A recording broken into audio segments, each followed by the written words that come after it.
The co-listing joint representation form is used when sellers wish to engage multiple brokerages and designated agents from each of those brokerages to jointly represent them and list their property. This form amends a standard listing agreement to add each of the brokerages and their respective designated agents to a listing.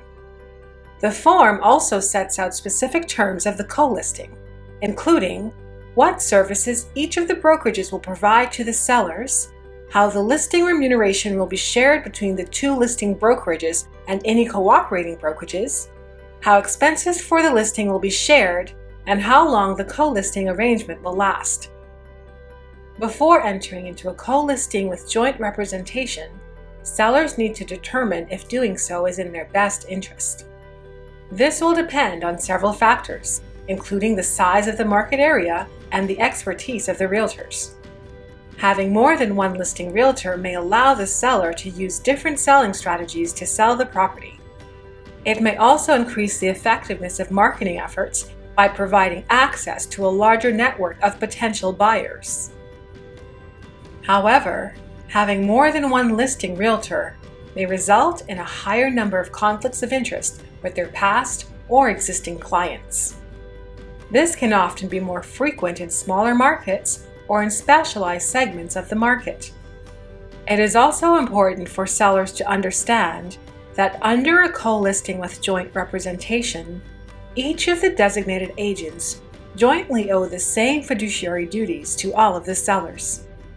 This means that from a seller's perspective, the designated agents owe you and all other sellers joint duties of loyalty, confidentiality, and disclosure, and they are not able to advise any one seller independently of the others.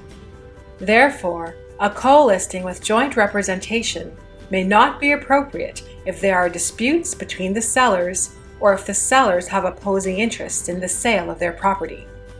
In these situations, sellers should seek independent legal advice to determine their options, and they may want to consider if a co-listing with separate representation would work instead. Realtors have a duty to act in the best interest of their clients. Before you enter into a co-listing with joint representation, your realtor should advise you of the pros and cons of doing so. This allows you to make an informed decision as to whether or not it is in your best interest to have multiple brokerages list your property. If you have any questions about the co-listing joint representation form or other forms used in a real estate transaction in BC, ask your realtor. Realtors are here to help.